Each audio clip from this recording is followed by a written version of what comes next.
was really great to see so many fan arts, so many letters, so many fiction, cosplays. The reactions were fantastic, way beyond our craziest expectations. It was impossible to expect a huge community like this and so passionate fans, and it's great. Thank you. Yeah. We started the project by making the game we wanted to make for ourselves, but at the end it's really making a game for the players, because that's what's important.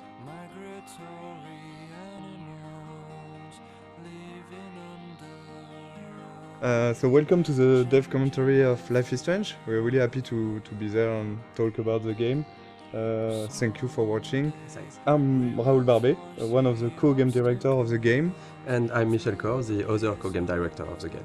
We are two game directors working on one project, so it's really interesting to work that way. It can be hard sometimes, but I think it's a really interesting creative process, because we can challenge each other on a lot of aspects and find out always the better solution for what's best for the game. If only Michel or Raoul was directing the game would have been really different.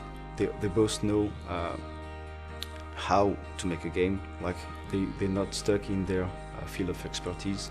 They know a lot of things about each department, and they had this direct contact with the teams. I'm more from the audiovisual and movie scene, so I was in charge of all the cameras with the camera team. I work a lot with the sound design team also, with the music.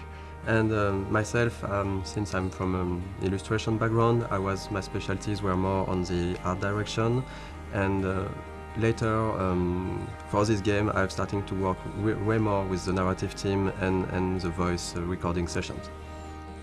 It was cool because they had a similar vision for the game, so we didn't have a yes from one and a no from the other. Actually, Michel and Raoul are in the game when you think about it, because there are two game directors, so we have a contraction which is Michel. But if you put it the other way around, it's Raoul and Michel, so it's Rachel. I'm pretty sure they did it on purpose. The idea behind the game was because both of us worked on Remember Me, and there were some sequences in this game called Memory Remixes, and one of the founders, Hervé Bonin, asked this small core team to think about a game with this kind of mechanism.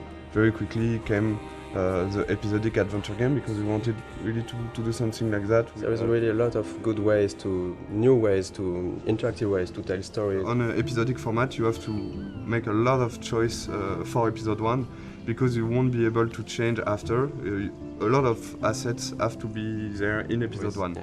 So the menu is one of those assets. It was interesting because there was a lot of variations. We did a lot of tries of what we wanted to show in this menu. The idea was really to basically show the most important locations of the game.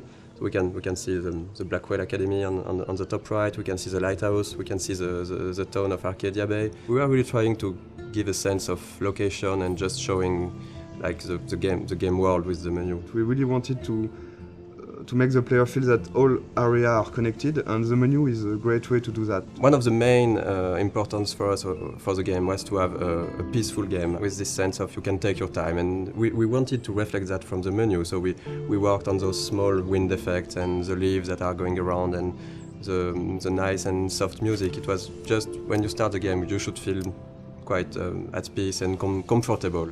And even when the menu evolves in each episode, there is some small details that are changing. For the menu for episode 4, you have the beach wailed. That's this kind of details we wanted to just add with the variations of the menu. The game takes place in Oregon, in the Pacific Northwest, in the United States. When I went back there on vacations, I've seen a lot of places that really looks like what we did in the game.